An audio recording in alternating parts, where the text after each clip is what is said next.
Conflict is an inevitable companion of human life, yet it need not become a destructive force.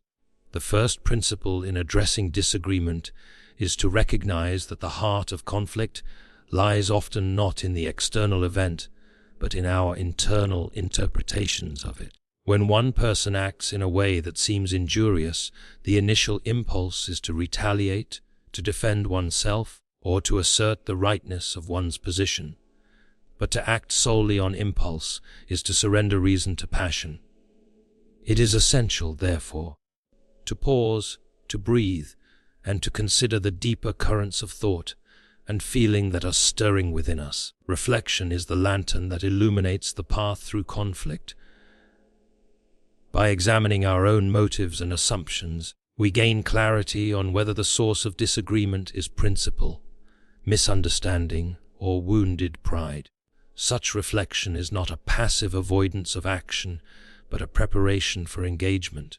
The person who confronts a dispute with a calm and reasoned mind holds an advantage not of force, but of understanding. They see beyond the immediate clash to the truths that lie hidden beneath the surface, and in doing so, they find the beginning of resolution. Equally important is the cultivation of empathy. To resolve conflict, one must strive to perceive the world as the other sees it, to understand the fears, hopes, and misconceptions that shape their actions.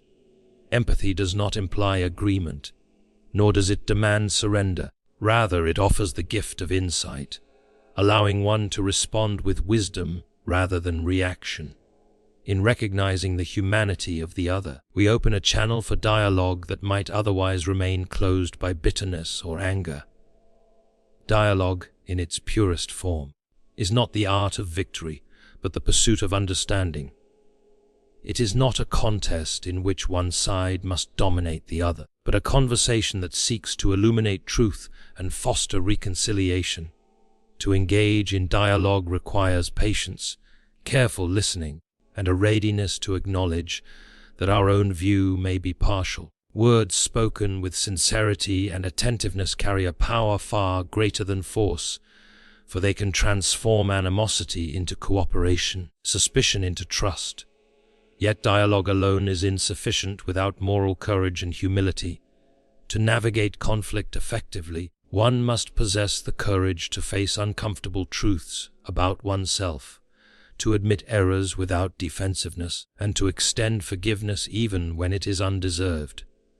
Humility does not weaken authority, it strengthens character.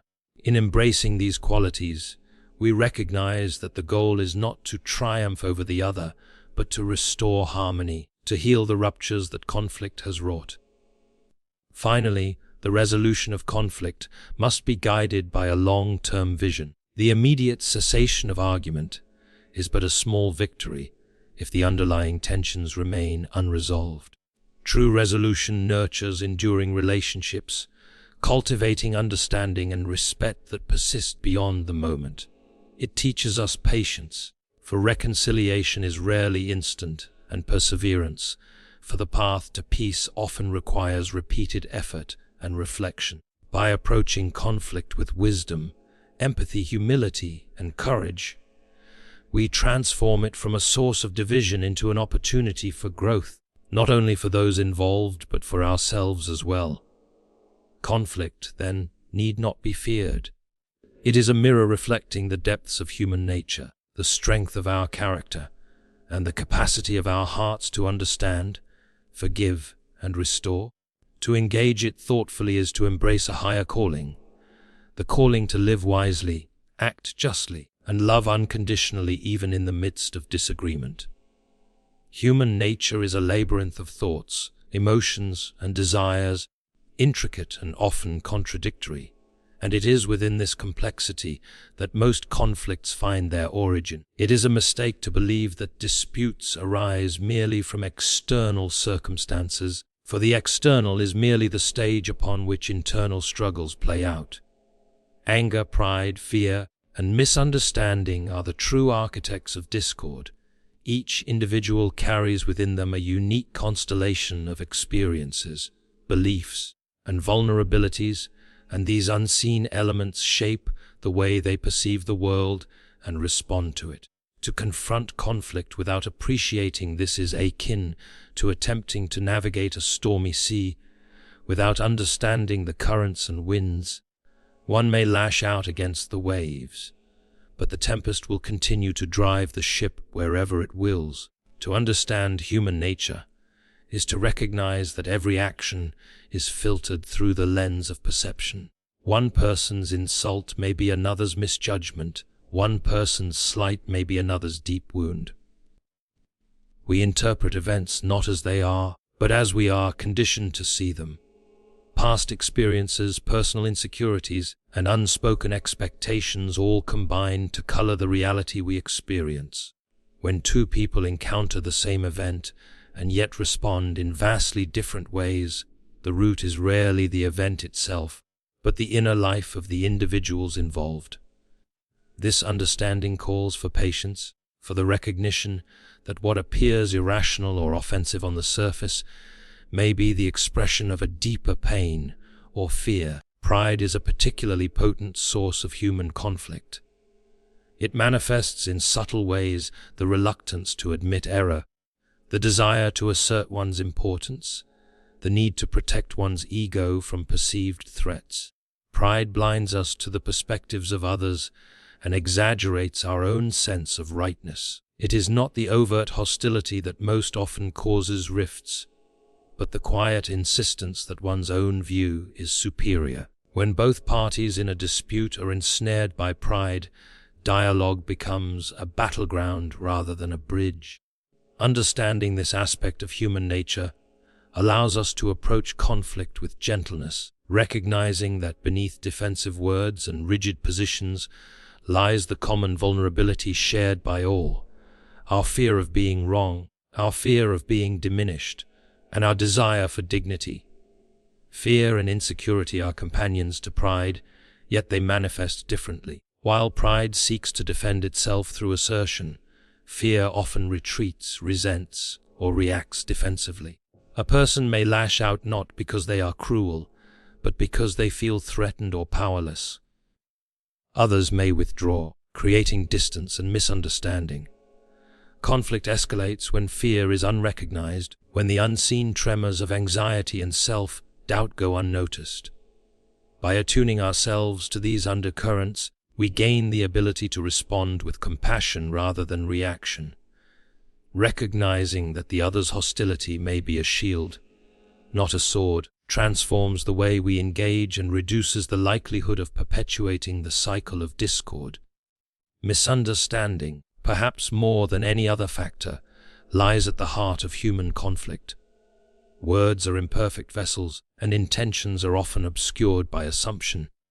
A careless remark, an ambiguous gesture, or a delayed response can be interpreted in ways that were never intended. Yet humans are quick to believe the worst in situations of uncertainty, and once a perception of injury takes root, it grows rapidly, fed by imagination, memory, and emotion.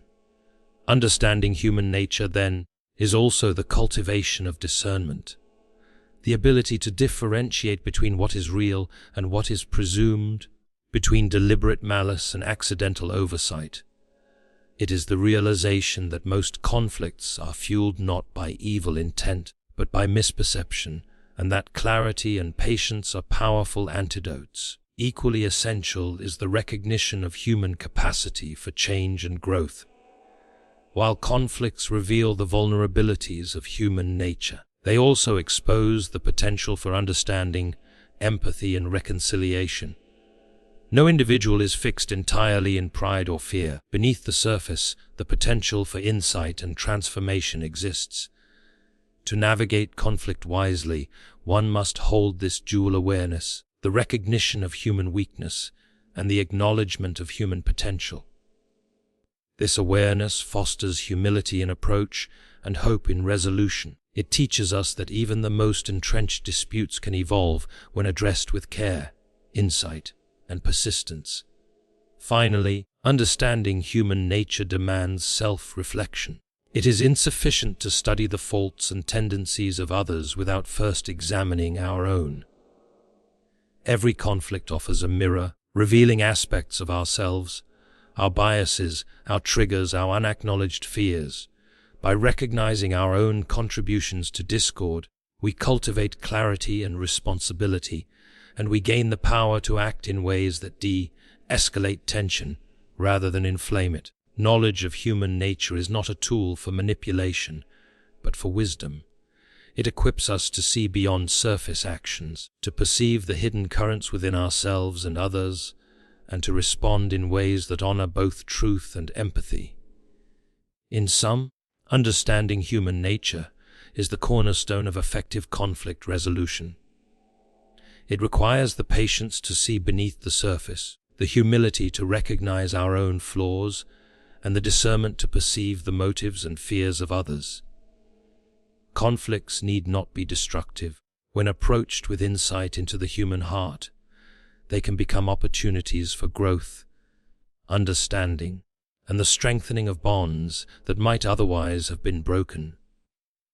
Reflection is the quiet work of the mind and the heart, an exercise often overlooked in a world enamored with immediacy and action. Yet it is in reflection that clarity is born, for the unexamined reaction is rarely a just one. When conflict arises, the instinct is to respond swiftly, to defend, to assert, to retaliate. These impulses are natural, for they are rooted in survival and self-preservation, but they are seldom guided by reason. Reflection, in contrast, requires a deliberate pause, a turning inward to observe the stirrings of our own thoughts and emotions before giving them outward expression. In this space, the mind gains perspective, separating what is transient and reactive from what is true and enduring. To reflect is not to delay action indefinitely, nor is it a form of avoidance. It is preparation. When faced with dispute, the mind is often clouded with emotion, anger, frustration, indignation. Each feeling has its own momentum, pushing us toward words or deeds that may later be regretted. Reflection allows one to step outside this momentum, to consider the roots of emotion, to question whether the immediate urge aligns with long-term wisdom. It enables discernment, the ability to distinguish between what is reaction and what is response, and in doing so, it transforms the very nature of engagement with conflict. In the act of reflection, one begins by examining personal motives. What drives the response that the heart wants to give? Is it the desire to be right, to protect pride, or to assert authority? Or is it rooted in truth, justice, and compassion? By honestly confronting these motives, the individual uncovers the underlying currents that shape their behavior. This honesty is rarely easy. It requires courage to acknowledge that impulses are often impure, that pride and fear are entangled with good intentions. Yet this acknowledgement is the first step toward mastery over oneself, for no resolution can be achieved if one is blind to the influence of one's own inner turbulence. Reflection also involves the careful consideration of the other party's perspective. Conflict is rarely one-sided, and it is a mark of wisdom to ask not only, "Why am I upset?" but also, what motivates the other?